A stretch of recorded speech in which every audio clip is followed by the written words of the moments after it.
ഞാനെന്ന് ഒരുപാട് ഹാപ്പിയാ because my channel got monetisation guys. ഒരു 100 days ചലഞ്ച് ഓർമ്മ ഉണ്ടോ? ഞാൻ ചാനൽ തുടങ്ങിയെന്ന് പറഞ്ഞിട്ടുണ്ടായിരുന്നേ ഒരു 100 days എന്തെങ്കിലും ആവാൻ പറ്റുമെങ്കിൽ ആവണം, അല്ലാന്നുണ്ടെങ്കിൽ ആരും അറിയാതെ ഞാൻ എല്ലാം പിന്നോട്ട് പോകുന്നത്. പക്ഷെ എന്താ പറയാ, പഠിച്ചവർ നമ്മളൊപ്പം എന്നൊക്കെ പറയില്ലേ. യെസ്, എന്റെ ചാനൽ അങ്ങനെ മോണിറ്റൈസ് ആയിട്ടുണ്ട്. വെയിറ്റ് ചാനൽ മോണിറ്റൈസ് ആയെന്ന് പറയുമ്പോ 10 million ആയി, ഞാൻ വല്ലാണ്ട് ഏൺ ചെയ്യാൻ തുടങ്ങി എന്നല്ല അർത്ഥം. ഒരു first step of monetization, half monetization, അതാ സംഭവം. But still I'm so happy because ഒരു 2 മാസം, ഇത് സത്യം പറഞ്ഞാൽ 2 മാസത്തിലായിട്ടുണ്ട് കേട്ടോ. ഞാൻ വീഡിയോ ഇടാൻ വേണ്ടിയിട്ട് കുറച്ചധികം ലേറ്റ് ആയി. ഒരു 2 മാസം കൊണ്ട് നമുക്ക് ഇങ്ങനെ ഒരു മോണിറ്റൈസേഷൻ ഫിനിഷ് ചെയ്ത്, ഒരു സ്റ്റെപ്പ് ഫിനിഷ് ചെയ്ത് അടുത്ത സ്റ്റെപ്പൊക്കെ പോകാൻ പറ്റുക പറയുന്നത് ഇറ്റ്സ് സോ ഗ്രേറ്റ്ഫുൾ ഗൈസ്. അപ്പൊ ഞാൻ ചാനൽ തുടങ്ങിയപ്പോൾ കുറെ ആൾക്കാർ എന്നെ കളിയാക്കിയിട്ടുണ്ട്, കുറെ സപ്പോർട്ടും ഉണ്ടായിട്ടുണ്ട് കേട്ടോ. പിന്നെ ഞാന് ഐഫോൺ എന്ന് പറഞ്ഞത് എൻ്റെ ഒരു വലിയ ഡ്രീമായിരുന്നു. ചിലർക്ക് ഒരു ഫോണല്ലേ അങ്ങനെ തോന്നും, പക്ഷെ എന്നെ സംബന്ധിച്ച് എൻ്റെ ഒരു like one of my dream എന്നൊക്കെ പറയാം. ഭയങ്കര ആഗ്രഹമായിരുന്നു ഒരു ഐഫോൺ വേണം. ഞാനൊക്കെ വിചാരിച്ചിരുന്നു ഈ എല്ലാ പെൺകുട്ടികളും പോലെ നിക്കാഹ് കഴിഞ്ഞാൽ മാത്രമേ ഐഫോൺ കിട്ടൂ, ആ ഒരു സംഭവത്തിലായിരുന്നു. ഐഫോൺ കിട്ടാൻ വേണ്ടി നിക്കാഹ് കഴിച്ചാലോ എന്നൊക്കെ ആലോചിച്ചിട്ടുള്ള ഒരാളായിരുന്നു. ബട്ട് എന്താ പറയാ, എൻ്റെ പാരൻസ് എൻ്റെ അടുത്തുണ്ടായ ഒരു ട്രസ്റ്റ്, എൻ്റെ സിസ്റ്റേഴ്സ്, അങ്ങനെ എന്നെ സപ്പോർട്ട് ചെയ്ത് എൻ്റെ ഫാമിലി, എന്നെ എന്തൊരു കാര്യം ഉണ്ടായാലും എന്നെ ഏറ്റവും കൂടുതൽ സപ്പോർട്ട് ചെയ്യുന്നത് എൻ്റെ ഫാമിലിയാണ് rather than my friends. So I M so happy with that also. പിന്നെന്താ പറയുക, എനിക്ക് സത്യം പറഞ്ഞാൽ അത്രയ്ക്ക് വിശ്വാസമൊന്നും ആയിട്ടില്ല. പിന്നെ ചിലപ്പോൾ നിങ്ങൾ വിചാരിക്കും, അല്ലെങ്കിൽ കമന്റ് ബോക്സിൽ തന്നെ ഉണ്ടാവും ഈ ഒരു ഹാഫ് മോണിറ്റൈസേഷൻ ആണോ ഇത്രയും വലിയ ഷോ എന്നൊക്കെ. പക്ഷേ ഇത് എന്നെ സംബന്ധിച്ച് എൻ്റെ ഒരു വലിയൊരു എഫേർട്ട് തന്നെയാണ്. രാവിലെ 9 മണിക്ക് തുടങ്ങിയ ക്ലാസ് 5 മണിക്കാണ് ക്ലാസ് തീരുക. ഈ 5 മണിക്ക് ക്ലാസ് തീർന്ന് വന്നിട്ട് ഞാൻ ഈ വീഡിയോ എടുത്തത് എഡിറ്റ് ചെയ്ത് വോയിസ് ഓവർ കൊടുത്ത് അപ്ലോഡ് ചെയ്യാന്ന് പറഞ്ഞത് അത്ര ചെറിയ കാര്യമൊന്നുമല്ല. കാരണം എൻ്റെ അടുത്ത് മൈക്കില്ല, ലൈറ്റ് ഇപ്പം എൻ്റെ ഇത്തൻ്റെ ഒരു ചെറിയ ലൈറ്റ് ഒപ്പിച്ചിരിക്കുകയാണ്. മൈക്കില്ല, പിന്നെ ട്രൈപോഡ് ഇല്ല, ലൈറ്റ് ഇല്ല, ഒരു തേങ്ങയില്ലായിരുന്നു. പക്ഷെ ഞാൻ വോയിസ് ഓവർ കൊടുത്തതിൻ്റെ ഒക്കെ സ്റ്റെയറിൻ്റെ അവിടെ, അതായത് ഹോസ്റ്റൽ ആയതുകൊണ്ട് തന്നെ ഇവിടുന്ന് വോയിസ് ഓവർ കൊടുക്കൽ കുറച്ച് റിസ്ക് ഉള്ള കാര്യമാണ്. റൂമിൽ വേറെയും കുട്ടികളുണ്ട്, സോ അവരെ ഡിസ്റ്റർബ് ചെയ്യാൻ പാടില്ല. പിന്നെ എവിടെ പോയിട്ടുണ്ടല്ലോ അവിടെയൊക്കെ കുട്ടികളെ കയറും. അപ്പോൾ വോയിസ് ഓവർ കൊടുക്കാനൊരു സ്ഥലമൊന്നുമില്ല. ചില സമയത്ത് ഞാൻ വാഷ്റൂമിൽ പോയിട്ടാണ് വോയിസ് ഓവർ കൊടുക്കല്. പിന്നെ അല്ലാന്നുണ്ടെങ്കിൽ ചില സമയത്ത് ഞാൻ സ്റ്റെയറിൻ്റെ അവിടെ പോയിട്ട്, സ്റ്റെയർ അധികം ആരും യൂസ് ചെയ്യില്ല, ലിഫ്റ്റാണ് യൂസ് ചെയ്യുക. അപ്പോൾ സ്റ്റെയറിൻ്റെ അവിടെ പോയിട്ടാണ് വോയിസ് ഓവർ കൊടുക്കുക. അങ്ങനെയൊക്കെ കുറേ റിസ്ക് എടുത്തിട്ടുണ്ട് സത്യം പറഞ്ഞാൽ. എനിക്ക് എന്താ പറയുക, അതൊക്കെ വെച്ച് നോക്കുമ്പോൾ എനിക്ക് ഭയങ്കര സന്തോഷമുണ്ട്. എന്ന് വെച്ചാൽ ഭയങ്കര സന്തോഷമുണ്ട്. ഒരു ഹാഫ് മോണിറ്റൈസേഷനെങ്കിലും ഞാൻ അച്ചീവ് ചെയ്തല്ലോ, അതും വിത്തിൻ 2 months എന്നൊക്കെ പറയുമ്പോൾ ഐ എം സോ ഹാപ്പി. അപ്പോൾ എനിക്ക് നിങ്ങളോട് പറയാനുള്ളത് ഒറ്റ കാര്യം മാത്രമാണ്, ആർക്കെങ്കിലും ഇങ്ങനെ കോണ്ടന്റ് ക്രിയേറ്റേഴ്സ് ആവണം, അല്ലെങ്കിൽ എന്തെങ്കിലും ചെയ്യണം, എന്തെങ്കിലും ആവണം എന്ന് വിചാരിച്ച് നിൽക്കുകയാണെങ്കിൽ യു ഷുഡ് ഡു ദാറ്റ്. നമ്മൾ ഒന്നിനു വേണ്ടി വെയിറ്റ് ചെയ്യരുത്. നമ്മളെല്ലാം മനുഷ്യർക്കുള്ള ഒരു അസുഖമാണ് AYV എന്ന് പറയുന്നത്.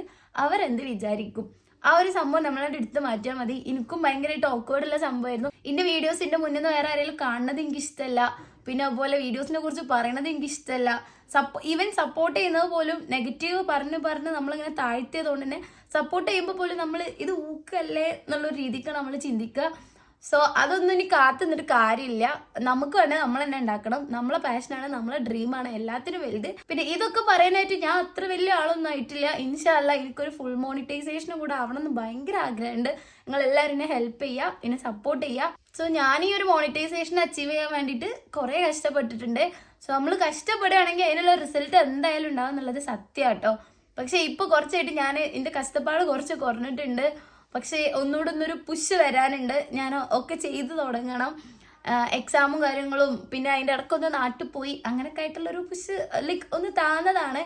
ഇൻഷാ അല്ലാ ഒക്കെ മറ്റേ പൂർവാധികം ശക്തിയോടെ തിരിച്ചു വരണമെന്നുണ്ട്. ഓരോ വീഡിയോ ഇടാനുള്ള എൻ്റെ ഏറ്റവും വലിയ സ്ട്രെങ്ത് എന്ന് പറയുന്നത് എൻ്റെ സബ്സ്ക്രൈബേഴ്സും എൻ്റെ വ്യൂവേഴ്സും മാത്രമാണ്.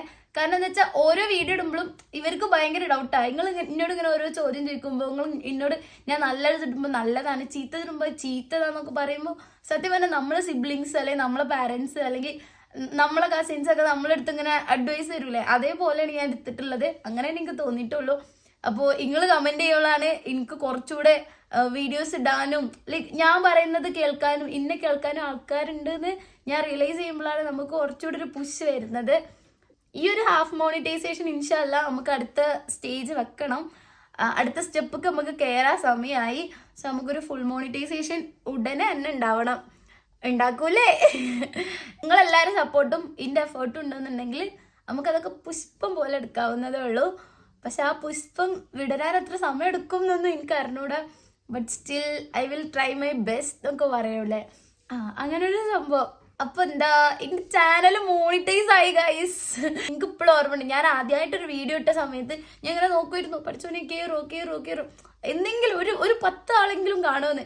പക്ഷേ മറ്റേ 5 മിനിറ്റിൽ 100 വ്യൂസ് എന്ന് പറഞ്ഞപ്പോൾ എനിക്ക് ആ 100 വ്യൂസ് എന്ന് പറയുമ്പോൾ 100 ആൾക്കാരാ, 5 മിനിറ്റ് കൊണ്ട് 100 ആൾക്കാർ ഞാൻ പറയുന്നത് കേട്ടെന്ന് പറഞ്ഞപ്പോൾ എനിക്ക് ഭയങ്കര സന്തോഷമായിരുന്നു. പിന്നെ 100, 200 300 400 1K 2K 3K അങ്ങനെ പോവായിരുന്നു. എൻ്റെ ഈ ജേണിയിൽ എൻ്റെ കൂടെ ഉണ്ടായിട്ടുള്ള കുറേ സബ്സ്ക്രൈബേഴ്സ് ഉണ്ട്. ഞാൻ ലൈക്ക് പെട്ടെന്ന് ഇങ്ങനെ എനിക്ക് എല്ലാവരുടെ പേരും ഓർമ്മയുണ്ട്. പക്ഷെ ഇനി ഞാൻ പേര് പറഞ്ഞിട്ടുണ്ടെങ്കിൽ 1-2 പേര് മിസ്സായിട്ടുണ്ടെങ്കിൽ അത് അവർക്ക് സങ്കടമാവും. പക്ഷെ ഉടനെ തന്നെ ഞാൻ എൻ്റെ ഫേവറേറ്റ് സബ്സ്ക്രൈബേഴ്സിന് ഞാൻ എന്തായാലും പറയുന്നത് കേട്ടോ. കാരണം എൻ്റെ എല്ലാ വീഡിയോക്കും കമന്റ് ഇട്ട് എൻ്റെ എല്ലാ കാര്യത്തിനും സപ്പോർട്ട് ചെയ്ത് തെറ്റാന്ന് പറഞ്ഞു, നല്ലതാന്ന് പറഞ്ഞു. ഇപ്പൊ ഞാൻ ഇവിടെ ഇരുന്നിട്ട് ഇങ്ങനെ ഒരു കോൺഫിഡൻസിൽ വീഡിയോ ചെയ്യുന്നുണ്ടെന്നുണ്ടെങ്കിൽ ഒരു 100 ആളെങ്കിലും മിനിമം ഈ വീഡിയോ കാണുന്ന എനിക്ക് കോൺഫിഡൻസ് ഉണ്ട്. പുറത്തുനിന്ന് ഒരാൾക്ക് നോക്കുമ്പോൾ 100 ആളല്ലേന്ന് തോന്നും. പക്ഷെ എന്നെ സംബന്ധിച്ച് നോക്കുമ്പോൾ 100 ആളിങ്ങനെ ഇവിടെ നിരന്ന് നിന്ന് എൻ്റെ റൂമിൽ കൊള്ളൂല. അത്ര ആൾക്കാർ ഞാൻ പറയുന്നൊരു കാര്യം കേട്ടോണ്ടിരിക്കുന്നുണ്ടെന്ന് പറയുമ്പോൾ it's not a small thing. ഞാൻ വീഡിയോ ഇവിടെ എൻഡ് ചെയ്യാണ്. ഞാൻ എൻ്റെ മോണിറ്റൈസ് ആയ ഒരു വിവരം നിങ്ങളെല്ലാവരും അറിയിക്കണം തോന്നി. അത് ഈ 2 മാസം കൊണ്ട് മോണിറ്റൈസ് ആയപ്പോൾ എനിക്ക് ഫസ്റ്റ് തന്നെ വീഡിയോ ഇടണമെന്നുണ്ടായിരുന്നു. പക്ഷേ അതിൻ്റെ പ്രൊസീജിയേഴ്സ് കുറേ ഉണ്ടായിരുന്നു. അത് ലൈക്ക് മോണിറ്റൈസ് ആവാൻ നമ്മൾ എലിജിബിൾ ആയിട്ട് 2 മാസമായി, പക്ഷേ അതൊരു 3 മാസമായി ഉണ്ടാവും. അത് പ്രൊസീജിയേഴ്സൊക്കെ കംപ്ലീറ്റ് ആയി പ്രൊസീഡ് ആവാൻ വേണ്ടിയിട്ട്. സോ അതുകൊണ്ടാണ് ടൈം എടുത്തത്. അപ്പോൾ എന്താ അത്രേ ഉള്ളൂ. ആദ്യമായിട്ട് നമ്മളെ ഫാമിലിക്ക് വരുന്നവരൊക്കെ വീഡിയോ സബ്സ്ക്രൈബ് ചെയ്യുക, വീഡിയോ ലൈക്ക് ചെയ്യുക, പിന്നെ എന്തെങ്കിലും അഭിപ്രായം ഉണ്ടെങ്കിൽ കമൻറ്റ് ചെയ്യുക. അപ്പോൾ ഇത്രേ ഉള്ളൂ. ബൈ.